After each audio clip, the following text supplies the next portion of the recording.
തിരുവചനം തിരുവചനം.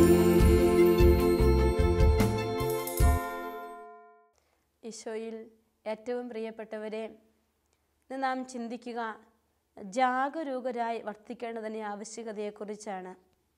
വിശുദ്ധ ലൂക്കായുടെ സുവിശേഷം 12-ാമത്തെ അധ്യായം 35-ാമത്തെ വചനം. നിങ്ങൾ അരമുറുക്കിയും വിളക്ക് കത്തിച്ചും ഇരിക്കുവിൻ. ഒരു തയ്യാറെടുപ്പിന് ഇരിക്കാൻ ഈശോ പറയുകയാണ് നമ്മോട്. നിങ്ങൾ അരമുറുക്കിയും വിളക്ക് കത്തിച്ചും ഇരിക്കുവിനെന്ന്. പ്രിയപ്പെട്ട ദൈവജനമേ, ഞാനും നിങ്ങളുമൊക്കെ ജീവിക്കുന്ന ഈ കാലഘട്ടം നിരന്തരമായ ആത്മീയ പോരാട്ടത്തിൻ്റെ, ആത്മീയ സമരത്തിൻ്റെ ഒരു കാലഘട്ടമാണ്. ഈ സമരത്തിൽ ഞാനും നിങ്ങളുമൊക്കെ വിജയിച്ച് സ്വർഗത്തിലേക്ക് എത്തിച്ചേരണമെന്നുള്ളതാണ് അവൻ്റെ തിരുഹിതമെന്നുള്ളത് നമുക്കറിയാം. ജാഗരൂകരായിരിക്കുവാൻ, അരമുറുക്കി വിളക്ക് കത്തിച്ച് കാത്തിരിക്കാൻ തമ്പുരാൻ നമ്മോട് പറയുമ്പോൾ, കുറേ അധികം ധ്യാനങ്ങളൊക്കെ കൂടി, ചിലപ്പോൾ ഒരു ധ്യാനത്തിന് പോയി ധ്യാനം കൂടി വലിയ അഭിഷേകവും പ്രാർത്ഥനയും ഒക്കെയായി നമ്മൾ കടന്നു വരും. ഒരു 3 ദിവസം വലിയ തീഷ്ണതയോടെ നിൽക്കും. ഒത്തിരി പേരെ കണ്ടിട്ടുണ്ട്, നല്ല തീരുമാനമെടുത്തിട്ട് ഒരാഴ്ച പോലും മുന്നോട്ട് കൊണ്ടുപോകാൻ പറ്റാത്ത വിധത്തിൽ വേദനിച്ച് കടന്നു പോകുന്ന ചില മക്കളെ. കഴിഞ്ഞ ദിവസം ഞാൻ ഓർക്കുന്ന ഒരു വ്യക്തി പങ്കുവെച്ചത്, ധ്യാനം കൂടി തിരിച്ചു വന്നപ്പോൾ മദ്യമെല്ലാം ഉപേക്ഷിച്ചു, ഇനി ഒരിക്കലും മദ്യം കഴിക്കില്ല. തൻ്റെ കയ്യിലിരുന്ന വിദേശ മദ്യക്കുപ്പി 2 എണ്ണം എടുത്തു കൊണ്ടുപോയി തൊട്ടടുത്തുള്ള വ്യക്തി കൊടുത്തിട്ട് പറഞ്ഞു, എനിക്കിനി ഇത് വേണ്ട എന്ന്. അങ്ങനെ 1 മാസം മദ്യം കഴിക്കുന്നവരെ പോലും കുറ്റപ്പെടുത്തി വലിയ തീഷ്ണതയിൽ, എക്സ്ട്രീമിലായിരുന്നു മുന്നോട്ട് പോയിക്കൊണ്ടിരുന്നത്. അതിരാവിലെ എഴുന്നേൽക്കുന്നു, പ്രാർത്ഥിക്കുന്നു. പക്ഷേ പയ്യെ 1 മാസത്തോളം ആകാറായപ്പോഴത്തേക്കും എല്ലാം മാറി. 1 മാസം കഴിഞ്ഞപ്പോൾ കൂട്ടുകാരൻ വിളിച്ചിട്ട് പറഞ്ഞു, നമുക്കൊരു ഫംഗ്ഷൻ ഉണ്ട്, വരുന്നുണ്ടോ എന്ന്. ആ വരുന്നു എന്ന് പറഞ്ഞു. അവിടെ ചെന്നപ്പോൾ എല്ലാ നിയന്ത്രണങ്ങളും മാറിപ്പോയി. പണ്ടത്തതിൻ്റെ പിന്നത്തെ അപ്പുറത്തേക്കൂടെ വലിയ മദ്യപാനിയായി അദ്ദേഹം മാറി എന്ന് വേദനയോടെ ഓർക്കുകയാണ്. പ്രിയപ്പെട്ടവരെ, എന്തുകൊണ്ടാണ് നമ്മുടെ ജീവിതത്തിൽ നമുക്ക് പിടിച്ചു നിൽക്കാൻ പറ്റാത്തത്? നമ്മളിങ്ങനെ പെട്ടെന്ന് തളർന്നു പോകുന്നത്? ഈശോ നമ്മളോട് പറയുകയാണ്, വിളക്ക് കത്തിക്കണം, അരമുറുക്കണം എന്നൊക്കെ. പൗലോസ് ലീഗ എഫേസുകാർക്ക് എഴുതിയ ലേഖനം 6-ാമത്തെ അധ്യായത്തിൽ 10 മുതൽ 17 വരെയുള്ള വചനങ്ങളിൽ നമ്മളെ വ്യക്തമായിട്ട് പഠിപ്പിക്കുന്നുണ്ട് നമ്മൾ എന്താണ് ചെയ്യേണ്ടത്, ഈ ആത്മീയ സമരത്തിൽ നമ്മൾ എങ്ങനെയാണ് മുന്നോട്ട് പോകേണ്ടതെന്ന്. ആ വചനത്തെക്കുറിച്ച് ചിന്തിക്കാനാണ് ഈ മണിക്കൂറിൽ ഞാൻ ആഗ്രഹിക്കുക. അവസാനമായി കർത്താവിലും അവിടുത്തെ ശക്തിയുടെ പ്രാഭവത്തിലും കരുത്തുള്ളവരാകുവിൻ. സാത്താൻ്റെ കുടിലതന്ത്രങ്ങളെ എതിർത്ത് നിൽക്കാൻ ദൈവത്തിൻ്റെ എല്ലാ ആയുധങ്ങളും ധരിക്കുവിൻ. എന്തെന്നാൽ നമ്മൾ മാംസത്തിനും രക്തത്തിനും എതിരായിട്ടല്ല, പ്രഭുത്വങ്ങൾക്കും ആധിപത്യങ്ങൾക്കും ഈ അന്ധകാര ലോകത്തിൻ്റെ അധിപന്മാർക്കും സ്വർഗീയ ഇടങ്ങളിൽ വർത്തിക്കുന്ന തിന്മയുടെ ദുരാത്മാക്കൾക്കും എതിരായിട്ടാണ് നാം പടവെട്ടുക. അതിനാൽ ദൈവത്തിൻ്റെ എല്ലാ ആയുധങ്ങളും ധരിക്കുവിൻ. തിന്മയുടെ ദിനത്തിൽ ചെറുത്തു നിൽക്കാനും എല്ലാ കർത്തവ്യങ്ങളും നിറവേറ്റിക്കൊണ്ട് പിടിച്ചു നിൽക്കാനും അങ്ങനെ നിങ്ങൾക്ക് സാധിക്കും. അതിനാൽ സത്യം കൊണ്ട് അരമുറുക്കി നീതിയുടെ കവചം ധരിച്ച് നിങ്ങൾ ഉറച്ചു നിൽക്കുവിൻ. സമാധാനത്തിൻ്റെ സുവിശേഷത്തിലുള്ള ഒരുക്കമാകുന്ന പാദരക്ഷകൾ ധരിക്കുവിൻ. സർവോപരി ദുഷ്ടൻ്റെ ജ്വലിക്കുന്ന കൂരമ്പുകളെ കിടത്തുന്നതിന് നിങ്ങളെ ശക്തരാക്കുന്ന വിശ്വാസത്തിൻ്റെ പരിച എടുക്കുവിൻ. രക്ഷയുടെ പടത്തൊപ്പി അണിയുകയും ദൈവവചനമാകുന്ന ആത്മാവിൻ്റെ വാൾ എടുക്കുകയും ചെയ്യുവനെന്ന്. ഒരു വലിയ ആത്മീയ സമരമാണ് ഇവിടെ ഈശോ നമ്മളോട് വചനത്തിലൂടെ പറയുക. പൗലോസ് നമ്മളെ പഠിപ്പിക്കുന്നതാണ്. നമ്മൾ എങ്ങനെയാണ് ശക്തി പ്രാപിക്കേണ്ടത്, എങ്ങനെയാണ് കരുത്തുള്ളവരായി മാറേണ്ടത്. കർത്താവിൻ്റെ ശക്തിയുടെ പ്രാഭവത്തിൽ കരുത്തുള്ളവരായിരിക്കണം. കർത്താവിൽ കരുത്താർജിക്കണം. സങ്കീർത്തനം 27:1 വചനങ്ങളിൽ കർത്താവ് എൻ്റെ രക്ഷയും പ്രകാശവുമാകുന്നു, ഞാൻ ആരെ ഭയപ്പെടണം. ധൈര്യമുള്ള ഒരു വ്യക്തിയെക്കുറിച്ചാണ് അവിടെ സങ്കീർത്തനം നമ്മൾ വായിക്കുന്നെങ്കിൽ അതേ അവസ്ഥ തന്നെ, അതേ രീതിയിൽ തന്നെയാണ് ഇവിടെ കർത്താവ് വചനത്തിലൂടെ നമ്മൾ സംസാരിക്കുക. കർത്താവിലും അവിടുത്തെ ശക്തിയുടെ പ്രാഭവത്തിലും കരുത്തുള്ളവരാകുവിൻ. സാത്താൻ എപ്പോഴും കുടിലതന്ത്രങ്ങൾ മെനയുന്നവനാ. കള്ളത്തരങ്ങളും കെണികളും മാത്രം ഒരുക്കാൻ അറിയുന്ന സാത്താൻ്റെ കുടിലതന്ത്രങ്ങളെ എതിർത്ത് നിൽക്കാൻ നിൻ്റെ കയ്യിൽ കുറേ അധികം ആയുധങ്ങൾ ഉണ്ടാകണമെന്ന് തമ്പുരാൻ നമ്മളോട് പറയുകയാണ്. എന്തെന്നാൽ വെറും മാംസത്തിനോ രക്തത്തിനോ എതിരായിട്ടല്ല നാം പടപൊരുതുക. പ്രഭുത്വങ്ങൾക്കും ആധിപത്യങ്ങൾക്കും അന്ധകാര ലോകത്തിൻ്റെ അധിപന്മാർക്കൊക്കെ എതിരായിട്ടാണ്. ചെറിയ യുദ്ധമല്ല, ഒരു കൊച്ചുകുട്ടിക്ക് തോൽപ്പിക്കാൻ പറ്റുന്ന യുദ്ധത്തിലല്ല നമ്മൾ ഏർപ്പെട്ടിരിക്കുക. നമുക്ക് മുമ്പിൽ നിൽക്കുന്നയാളും അതിശക്തൻ തന്നെയാ. അപ്പോൾ എൻ്റെ കയ്യിൽ ആയുധമില്ലാതെ ഞാൻ നിന്നാൽ ഞാൻ പെട്ടെന്ന് പരാജയപ്പെട്ടു പോകും. ഇതാ ദൈവം ഈശോ തന്നെ നമുക്ക് കുറേ അധികം ആയുധങ്ങൾ തന്നിട്ടുണ്ട്. ആ ആയുധങ്ങൾ എടുത്തുപയോഗിക്കാൻ ഇന്ന് കർത്താവ് നമ്മോട് ആവശ്യപ്പെടുന്നുണ്ട്. തിന്മയുടെ ദുരാത്മാക്കൾക്കെതിരെ പടവെട്ടാൻ നമ്മൾക്ക് ദൈവത്തിൻ്റെ എല്ലാ ആയുധങ്ങളും ധരിക്കണം.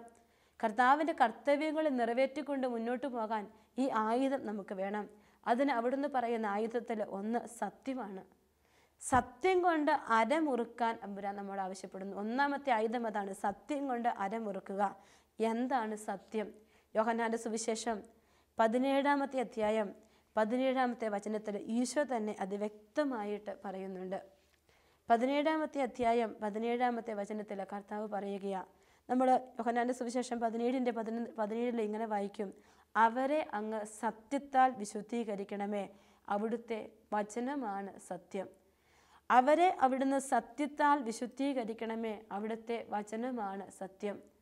ഈ വചനമാകുന്ന സത്യം കൊണ്ട് നമ്മൾ നമ്മുടെ അരമുറുക്കണം. ഈശോ പറഞ്ഞു, യോഹന്നാൻ ലൂക്കായുടെ സുവിശേഷം 12-ാമത്തെ അധ്യായത്തിൽ നാം വായിച്ചു, സത്യം കൊണ്ട് നിങ്ങൾ അരമുറുക്കി വിളക്ക് കത്തിച്ചു വയ്ക്കും. 2 കാര്യങ്ങൾ ഈശോയോട് പറഞ്ഞത് വചനത്തിൽ, അരമുറുക്കി വിളക്ക് കത്തിച്ചു ഇരിക്കുവനെന്ന്. ഈ അരമുറുക്കുന്നത് സത്യം കൊണ്ടാണ്. കള്ളം പറയുന്ന നാവുകൾ, ജീവിതങ്ങൾ പെട്ടെന്ന് നശിച്ചു പോകും. കർത്താവിൻ്റെ കൃപ ഒരിക്കലും ആ ജീവിതത്തിലേക്ക് വരില്ല. കളവ് പറയുന്ന നാവിൽ കർത്താവിൻ്റെ ശക്തിയില്ല. നിയമാവർത്തനം 23-14 വചനമുണ്ട്, നിന്നെ സംരക്ഷിക്കാനും നിന്റെ ശത്രുക്കളെ നിനക്ക് ഏൽപ്പിച്ചു തരാനും നിന്റെ ദൈവമായ കർത്താവ് നിന്റെ പാളയത്തിലൂടെ സഞ്ചരിക്കുന്നുണ്ട്. അശുദ്ധമായ എന്തെങ്കിലും കണ്ട് അവിടുന്ന് നിന്നിൽ നിന്ന് അകന്നു പോകാതിരിക്കാൻ നിന്റെ പാളയം പരിശുദ്ധമായി സൂക്ഷിക്കണമെന്ന്. കർത്താവ് നമ്മുടെ ഒപ്പം നടക്കുമ്പോൾ നമ്മുടെ ജീവിതത്തിൻ്റെ പാളയത്തിൽ, സ്വകാര്യ ജീവിതത്തിൻ്റെ പാളയത്തിൽ ദൈവമുണ്ട്. അവൻ എപ്പോഴും നമ്മുടെ കൂടെ നടക്കുകയാണ്. ആ സ്വകാര്യ ജീവിതത്തിൻ്റെ വിശുദ്ധി എത്രമാത്രമുണ്ട്. അവിടെ അശുദ്ധി കടന്നു വന്നാൽ അവിടത്തേക്ക് ചേർന്ന് നിൽക്കാൻ പറ്റില്ല. ഈ സ്വകാര്യ ജീവിതത്തിൻ്റെ എല്ലാ കൃപകളെയും നശിപ്പിക്കുന്നതിൽ ഏറ്റവും പ്രധാനപ്പെട്ട പങ്ക് കള്ളം പറയുക എന്നുള്ളതാണ്.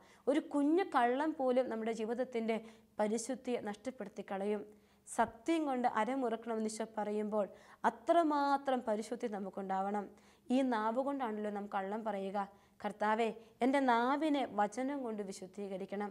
സങ്കീർത്തനം 81:10 ബി എന്ന് പറയുന്ന ഭാഗത്ത് ഇങ്ങനെ എഴുതിയിട്ടുണ്ട്, നീ വാ തുറക്ക്, നിനക്ക് ഞാൻ ഭക്ഷിക്കാൻ തരാം. കർത്താവ് വചനം കൊണ്ട് നമ്മുടെ നാവിനെ വിശുദ്ധീകരിക്കാൻ പോവുകയാണ്. വചനം ഭക്ഷിക്കുമ്പോൾ ഈ നാവിൽ നിന്ന് നമുക്ക് അശുദ്ധിയൊന്നും കടന്നു വരില്ല. ജെറമ്യ 15:19 വചനമുണ്ട്, വില കെട്ടവ പറയാതെ സദ്വചനങ്ങൾ പറഞ്ഞാൽ നീ എൻ്റെ നാവ് പോലെയാകും.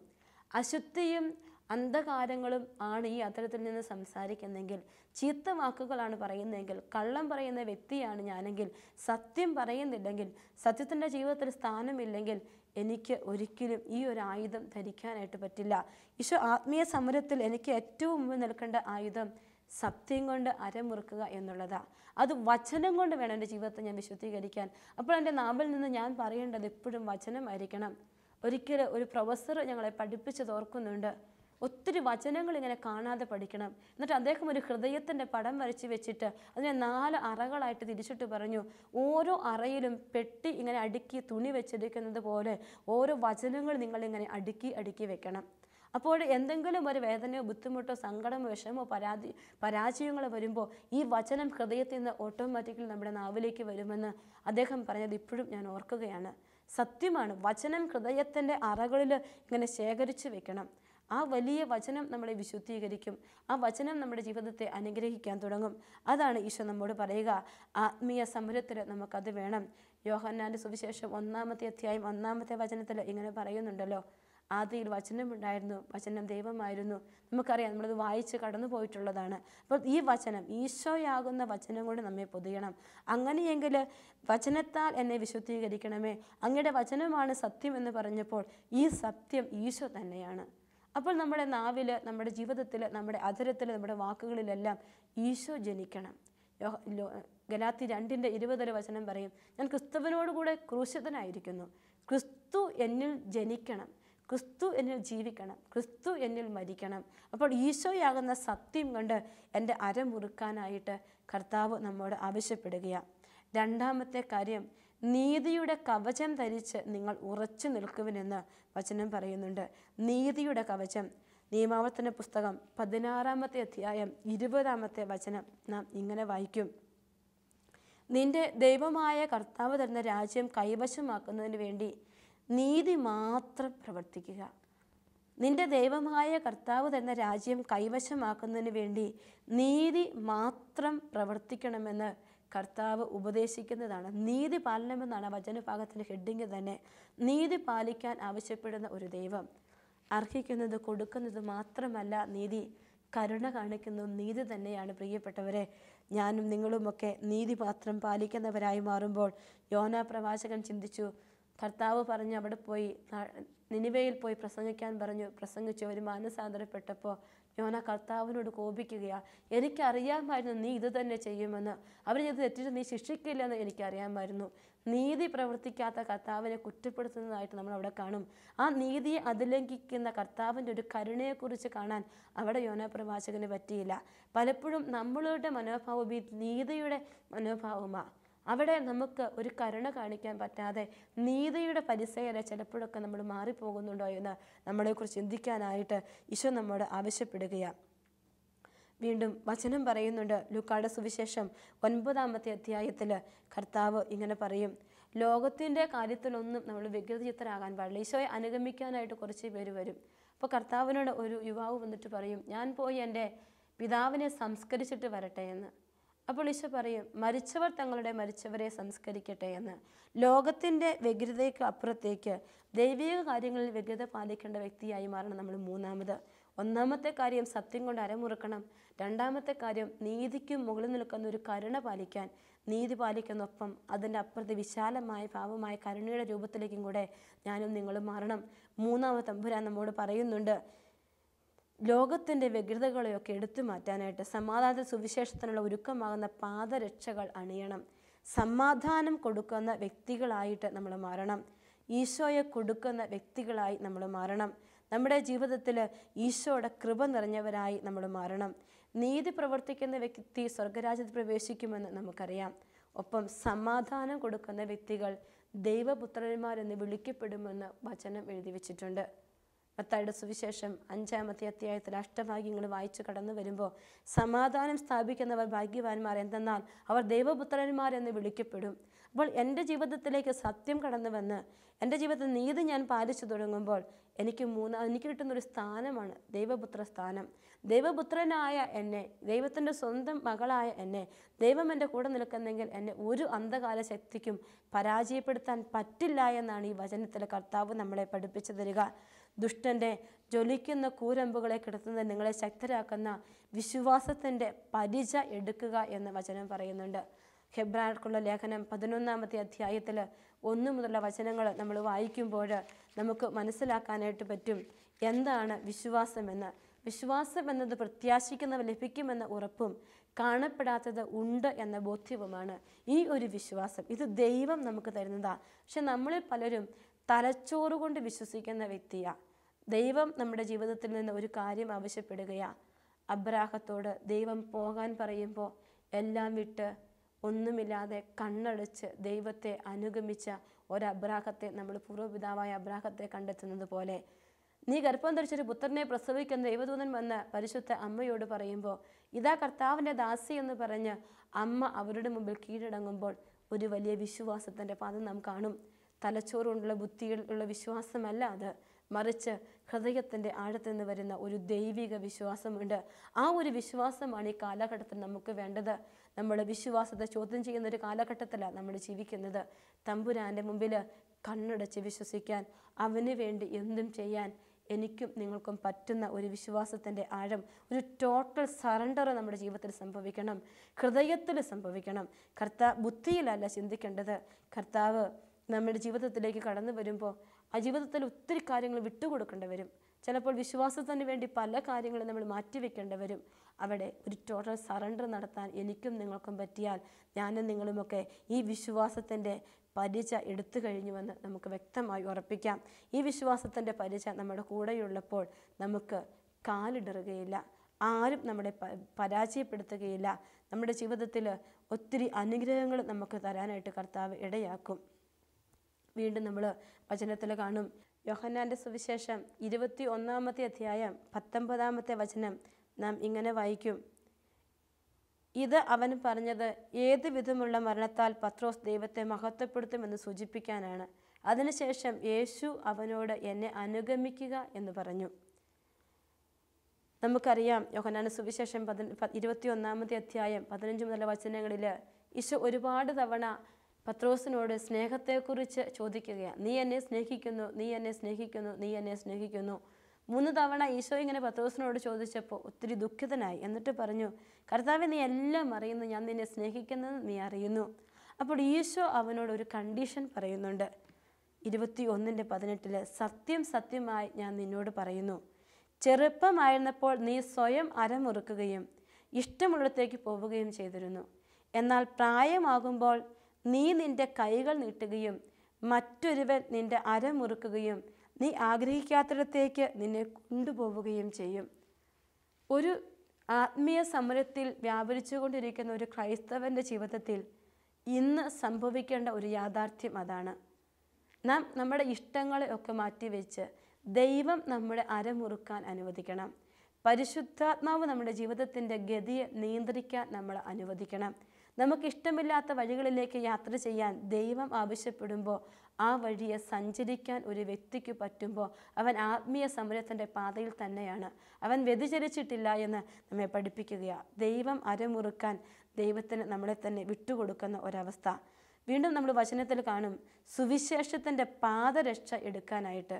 സുവിശേഷത്തിൻ്റെ പാദരക്ഷ എടുക്കുക എന്ന് പറഞ്ഞാൽ, സുവിശേഷം എന്ന് പറയുമ്പോൾ അതൊരു സന്തോഷ വാർത്തയാണ്. കർത്താവ് എൻ്റെ ജീവിതത്തിൽ വന്നിരിക്കുന്നു, ഞാൻ തനിച്ചല്ല, അവിടുന്ന് എൻ്റെ കൂടെ വന്നിരിക്കുന്നു. അതൊരു സന്തോഷ വാർത്തയാണ്. അതാണ് എൻ്റെ ജീവിതത്തിൻ്റെ സുവിശേഷം എന്ന് പറയുക. ഞാൻ മുന്നോട്ട് പോകുമ്പോഴും എൻ്റെ ജീവിതത്തിൽ ഒരു സുവിശേഷം നിറഞ്ഞു നിൽപ്പുണ്ടെങ്കിൽ, എൻ്റെ ആത്മാവിൻ്റെ ഉള്ളൊരു സന്തോഷമുണ്ടെങ്കിൽ, ഞാൻ തനിച്ചല്ല, അവൻ എൻ്റെ കൂടെ ഉണ്ടെന്നുണ്ടെങ്കിൽ അതാണ് എനിക്കുള്ള സുവിശേഷം. ആ സുവിശേഷം പകരപ്പെടുക തന്നെ ചെയ്യും. അപ്പോൾ ദൈവവചനമാകുന്ന ആത്മാവിൻ്റെ വാളെടുക്കാൻ കർത്താവ് നമ്മോട് വീണ്ടും ആവശ്യപ്പെടുകയാണ്. പിറകെ പോകുമ്പോൾ, കർത്താവിൻ്റെ പിറകെ പോകുമ്പോൾ അത് ഞാൻ ഒറ്റയ്ക്കായതുകൊണ്ടല്ല, എൻ്റെ ജീവിതത്തിൽ ഞാൻ ഒറ്റയ്ക്കല്ല, എൻ്റെ തമ്പുരാൻ എൻ്റെ കൂടെ ഉണ്ടെന്ന് പറയും. ചില ജീവിത നിമിഷങ്ങളിൽ നമുക്കൊരു ഡാർക്ക് ടൈം ഫീൽ ചെയ്യും. നമ്മുടെ ജീവിതത്തിൽ കർത്താവ് പോലും എന്നെ കാണുന്നില്ലേ എന്ന് തോന്നുന്ന ഒരവസരം. യോഹന്നാൻ 16:16 വചനം പറയും, അല്പസമയം കഴിഞ്ഞാൽ നിങ്ങൾ എന്നെ കാണും, അല്പസമയം കഴിഞ്ഞാൽ നിങ്ങൾ എന്നെ കാണുകയില്ല. കർത്താവ് മറഞ്ഞിരിക്കുന്ന ഒരവസ്ഥ. പ്രിയപ്പെട്ടവർ, ഇവിടെയാണ് ഈ സുവിശേഷം നമുക്ക് അനുഭവമായി മാറേണ്ടത്. കുരിശിൽ കിടക്കുമ്പോൾ കർത്താവ് ചോദിക്കും, ദൈവമേ, ദൈവമേ, നീ എന്നെ ഉപേക്ഷിച്ചോ? പിതാവ് പോലും കൈവിട്ടോ എന്ന് ഈശോയ്ക്ക് പോലും തോന്നുന്ന ഒരു നിമിഷമുണ്ട് ജീവിതത്തിൽ. അതുപോലെ എനിക്കും നിങ്ങൾക്കും തോന്നുന്ന ഡാർക്ക് ടൈം, അവിടെ ഈ സുവിശേഷം നമുക്ക് പ്രാവർത്തികമാക്കാൻ പറ്റണം. ജീവിതത്തിൻ്റെ വേദനകളിൽ, സങ്കടങ്ങളിൽ കർത്താവേ, നീ എന്നെ കാണുന്നില്ലേ, ഞാൻ ഒറ്റയ്ക്കാണോ എന്ന് ചിന്തിക്കുമ്പോൾ, ഇല്ല, അവൻ എൻ്റെ ജീവിതത്തിലേക്ക് വന്നിരിക്കുന്നു എന്നൊരു സന്തോഷം. ആ ഒരു സന്തോഷത്തിൻ്റെ അനുഭവത്തിലേക്ക് വരാനായിട്ടാണ് ഈശോ നമ്മോട് ഇത് പറയുക. വീണ്ടും രക്ഷയുടെ പടത്തൊപ്പി അണിയുക എന്ന്. പടത്തൊപ്പി വയ്ക്കുക എന്ന് പറയുമ്പോൾ യുദ്ധത്തിന് തയ്യാറായി നിൽക്കുന്ന ഒരു വ്യക്തി പടത്തൊപ്പിയൊക്കെ അണിഞ്ഞു നിൽക്കുകയാണ്. മറ്റൊരു വിശകലനത്തെ നമുക്ക് ചിന്തിക്കുകയാണെങ്കിൽ, തൊപ്പി വയ്ക്കുമ്പോൾ അത് ഒരു പരിധിവരെ തലയ്ക്കൊരു പ്രൊട്ടക്ഷനാണ്.